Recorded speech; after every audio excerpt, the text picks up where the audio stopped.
आपण पाहत आहात नाशिक खबर न्यूज, जनतेचे हक्काचे व्यासपीठ। गंगा गोदावरीला पूर, नाशिककरांना घरातच राहण्याचे महापालिकेचे आवाहन। नाशिक शहर आणि जिल्ह्यात सुरू असलेल्या मुसळधार पावसामुळे गंगा गोदावरी नदीला पूर आला असून नागरिकांनी अत्यंत सतर्क राहण्याचे आवाहन नाशिक महानगरपालिकेने केले आहे। हवामान खात्याने आणखी मुसळधार पावसाचा इशारा दिल्याने नागरिकांनी शक्यतो घरातूनच काम म्हणजे वर्क फ्रॉम होम करावे आणि अत्यावश्यक कामाशिवाय घराबाहेर पडू नये असे आवाहन करण्यात आले आहे।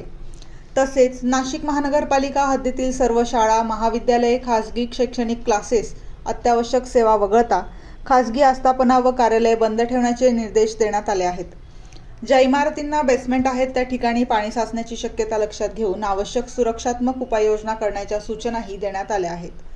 धरण क्षेत्रात आणि गोदावरी नदीपात्रातील पाण्याची पातळी वाढल्याने रामकुंड व परिसरात नागरिक आणि पर्यटकांना नदीपात्रात जाण्यास प्रतिबंध करण्यात आला आहे।